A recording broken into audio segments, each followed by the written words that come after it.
Bom, pessoal, estamos fechando o evento, 3 dias super intensos, né, Manuel, né, Lid? Sim. E nada melhor do que fechar esse conjunto aí de intensas conversas, palestras, exposições, contatos, conexões, projetos para ser desenvolvidos no futuro, que falar com dois representantes, jovens representantes do que há de melhor do nosso estado, que não é nem gado nem grãos, são os nossos talentos.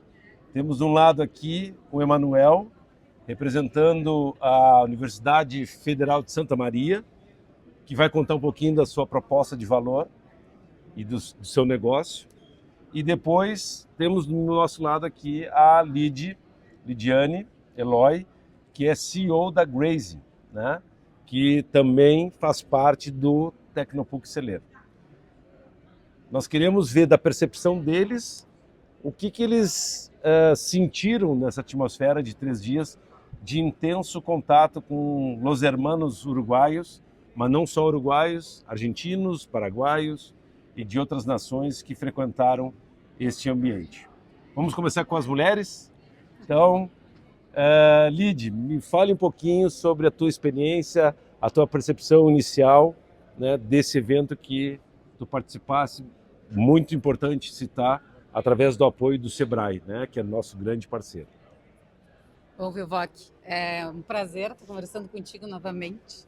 É o primeiro evento que a gente faz de internacionalização e ter vindo para o Uruguai, para nós, é algo estratégico, né? A convite, claro, do SICT e Sebrae, foi estratégico também a escolha das startups, então a gente está muito feliz com essa escolha por nós termos também sido uma das startups escolhidas. E o que eu vejo, assim, claro que aqui está o top da inovação, o top do agro, então é um evento muito bacana, é a primeira vez que a gente vem, é o primeiro evento de internacionalização, como eu já falei, e as conexões que se geraram aqui, a gente teria, eu vejo que facilitou muito do que a gente faria em Porto Alegre, faria no Rio Grande do Sul. Então, existem realmente pessoas... Até para falar com os nossos conterrâneos, Os nossos né? conterrâneos, isso. Existem Contato pessoas... com autoridades, 2 secretários de Estado, né? Governo que... Jantando, tomando café, trocando Maravilhoso. ideias. E outras instituições do Uruguai mesmo. Sim. Outras startups do Uruguai, até na forma de, daqui a pouco, fazer parcerias entre as empresas, né? Uruguai, Brasil, Rio Grande do Sul, que é super importante. Então, essa conexão, eu fiquei maravilhada realmente com o evento, né? Porque é um evento De peso, né? de peso. Ano passado, tu viaja falou ali de tem que ir esse ano. Então, esse ano também a gente estava vendo para vir igual, né? Porque realmente valeu a pena. Que bom. Emanuel, te conheci aqui, né? E fiquei encantado com a tua solução. Fala um pouquinho da tua solução, tu não fazes parte ainda lá do nosso universo do celeiro, mas a gente tem grandes parcerias com a Universidade Federal de Santa Maria, né? Que faz parte da nossa Regimp. Como é que tu encarastes aí, tu que não é da área nem de zootecnia, da agronomia, é ciência da computação, como é que tu vê isso como um potencial de desenvolvimento de negócio? Bom, eu vim representando a Cropsteam, que é uma empresa que está incubada dentro da UFSM. Estamos lá na Agitec. Participar desse evento, dessa internacionalização da empresa, primeiro evento que eu participo pela empresa e primeiro evento já internacional. Então, assim, para mim é gratificante, principalmente porque o Sebrae escolheu meio que a dedo as empresas. Então, para nós, como Cropsteam, foi uma honra. E a Cropsteam, ela tem um produto que se chama AdaireCrop, que é um sistema de gerenciamento de irrigação, onde a gente consegue olhar para os 3 pilares principais, que é o ambiente, a planta e o solo. Através desses 3 fatores, a gente consegue definir o quando a pessoa precisa irrigar e o quanto a pessoa precisa irrigar. E aqui conseguir apresentar essa ideia, essa solução, apresentar um pitch aqui no evento, é algo que para mim era muito distante de acontecer e quando eu vim aqui era possível. Então eu achei o evento muito sensacional, principalmente porque as conexões, pessoas que eu jamais imaginei conversar um dia, secretários do Rio Grande do Sul. Conversei com o diretor da Secretaria da Agricultura e Pecuária. O cara é muito gente boa. Para mim foi uma honra conversar com ele, com todos do governo do estado do Rio Grande do Sul. E é isso. Que bom. Eu acho que a tua solução, né, Manuel, ela é muito interessante no momento que a gente está vivendo de grandes frustrações de safra, né? E o manejo hídrico hoje, ele é fundamental, sobretudo no Rio Grande do Sul. O que tu me contastes, e eu fiquei encantado, é que a própria empresa, ela nasce também do desenvolvimento de ciência e tecnologia dos professores da Universidade Federal que se associam, né, com os seus jovens alunos, enfim, para desenvolver essa solução. E vocês já estão, inclusive, nos Estados Unidos. Me conta um pouquinho mais sobre essa velocidade de aderência à solução que vocês estão desenvolvendo. Nós estávamos com um projeto piloto ano passado, onde a gente conseguiu entrar nos Estados Unidos.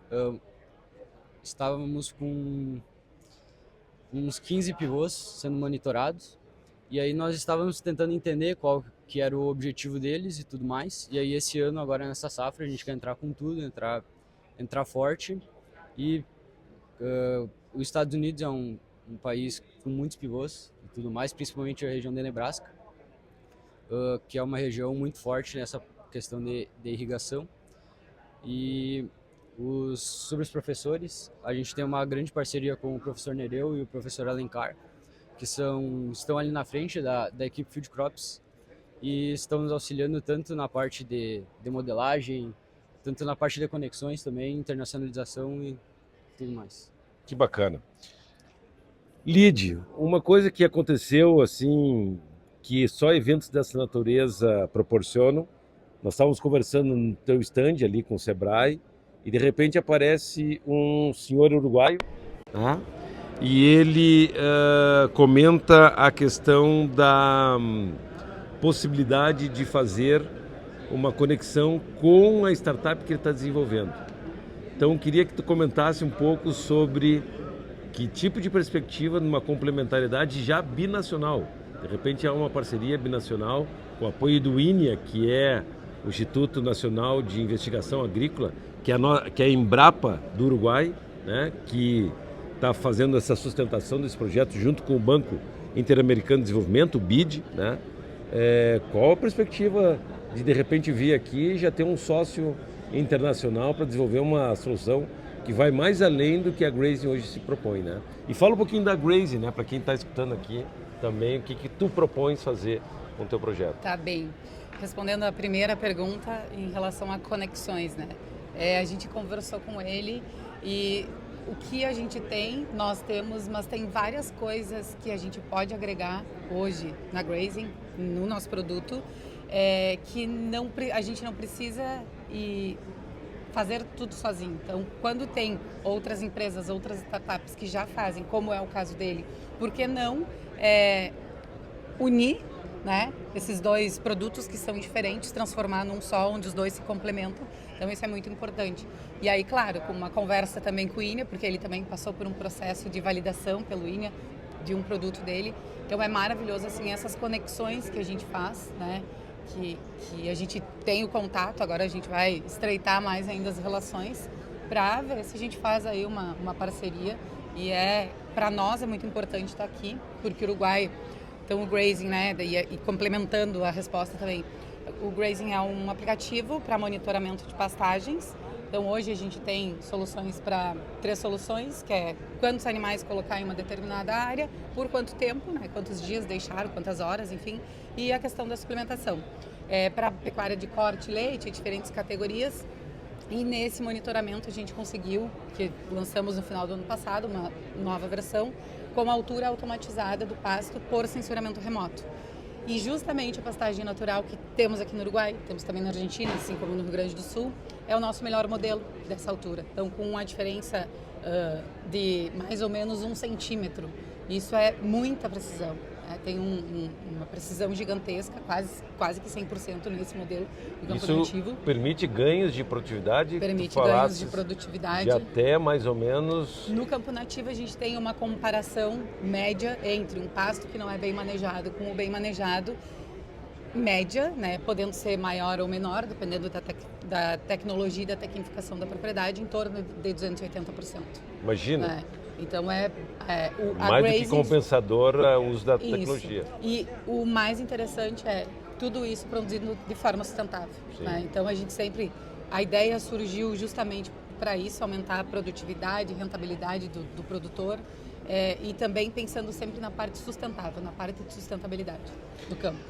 Da mesma forma, Emanuel, tu no teu pitch, e em detalhe, hein, eles tiveram abertura para fazer um pitch público para toda a comunidade de produtores aqui do Uruguai, né, falando um portunhol, enfim, e o pessoal, né, depois foi buscar mais informações. Deixa só te interromper. Não, por favor. O que é importante também é que o dono do evento, do Agro em Punta, estava assistindo nossos pitches. Exatamente. Então isso é muito interessante. Assim. Não, e a diretora do Banco Mundial, do Banco Interamericano. Então fantástico, não é só para ver em que evento que a gente veio. Exatamente. Né? Então, muito extremamente seleto, né? Mas voltando isso, o Emanuel, quando foi fazer seu pitch, foi muito legal e foi elogiado pela diretora do BID, né? Tu contasses um caso de um produtor que resolveu não acreditar na solução com 2 pivôs. Então ele fez a prova dentro da propriedade. Fala um pouquinho sobre esse caso que eu achei muito interessante. Bom, esse produtor, ele acordou um dia de manhã e viu que precisava fazer uma irrigação. Nosso aplicativo ele estava recomendando uma irrigação em um dos pivôs dele.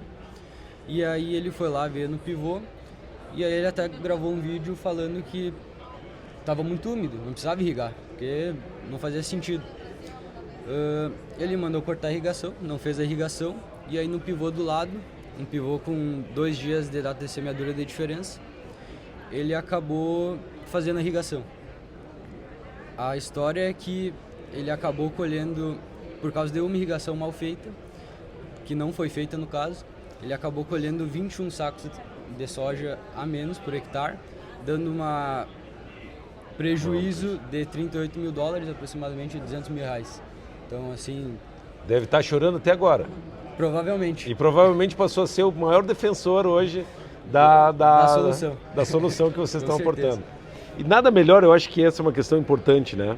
Quando a gente está falando de startups voltadas para o agro, a gente chama de agritechs, né? O produtor rural, ele é São Tomé. Ele só vai aderir se ele sentir no órgão mais duro da sua vida, que é o bolso, né? Então, ter esses exemplos para demonstrar, não precisa de outdoor, não precisa de grandes peças publicitárias, quando a gente tem um exemplo real, né? E foi isso que tu, muito inteligente, fizesse no teu pitch, e que foi elogiado, né, pela aquela diretora do Banco Interamericano que estava ali assistindo, ou seja, trazer a realidade, né? E o quanto que a tecnologia ela realmente vai ajudar a buscar esse aumento de produtividade. Então, uma palavrinha final assim, o que vocês recomendariam para aqueles que ainda não vieram, né? E que ano que vem a gente possa aumentar. Inclusive, vocês vão ver o depoimento do Aranha, que é o gerente de inovação do Sebrae, dizendo que existe inclusive a possibilidade de sair de 7 startups, que foi um MVP do Sebrae, para 40 startups no ano que vem, né? Em tal a envergadura e a percepção de valor desse evento significou para o Sebrae. Da mesma forma, nós, dentro do celeiro, né, já temos convite cativo e já firmamos digamos assim, um compromisso dessa parceria com o Marcelo e a Alejandra, que são os organizadores desse grande evento, em plenas vacações, né? Estamos em fevereiro, né? Mas o clima aqui de Punta, né?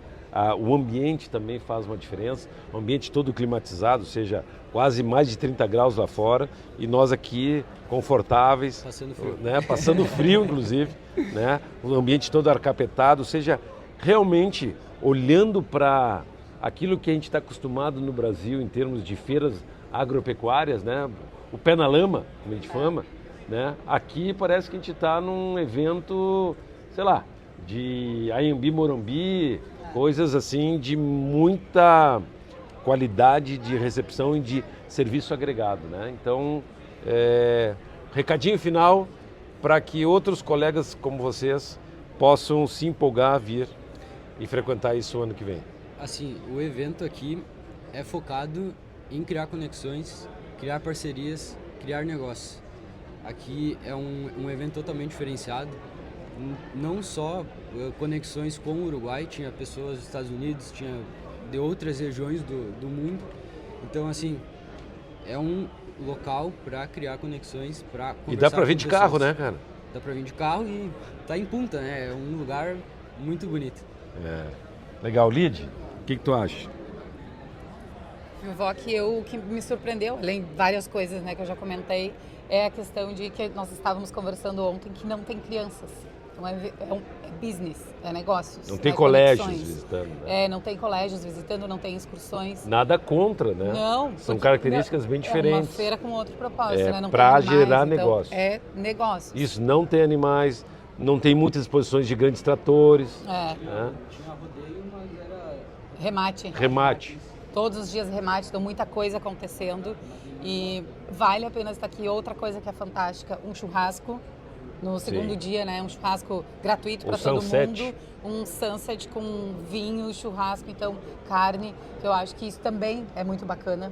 É um evento diferenciado, vale a pena vir. Um networking slow, né? Ou seja, tempo para conversar, para conhecer novas pessoas. É o local um clima muito amistoso, né? Um evento onde se deve estar, né? Tu já tivesse a provocação ano passado e agora de novo, vale a pena estar. Quem não veio ainda precisa vir, precisa conhecer o Agro em Punta. Então tá, gente, fechamos aí com chave de ouro de novo, um dia maravilhoso. Hoje de noite estamos voltando para Porto Alegre, né? Num ônibus leito que sai daqui às 11, chega às 7, 8 da manhã em Porto Alegre, ou seja, muito tranquilo de vir. Em termos de preços, obviamente que Punta, Uruguai, é um pouco mais caro, mas frente à parceria e o que a gente ganhou de alimentação, dos coffee breaks aqui, né, é muito acessível com a ajuda do Sebrae, né, e tal. É muito acessível que a gente possa se programar para estar aqui. Eu acho que o conjunto aí de depoimentos que vocês vão ver aos poucos, eu lançando na rede, vai dar uma ideia da percepção de vários atores, vários stakeholders aqui, mas com um foco muito grande nessas duas figuras que representam, de novo, o melhor do nosso estado, que são os talentos voltados para a melhoria da competitividade, da inovação, né, e do posicionamento do Rio Grande do Sul como um dos grandes exportadores. O Rio Grande do Sul tem que olhar para fora do nosso país, né, e aproveitar as oportunidades que a geopolítica está aí a nos oferecer. Voltaremos em outra oportunidade. Obrigado por vocês estarem nos assistindo. Obrigado, Emanuel. E eu quero comentar uma coisa antes de desligar aqui.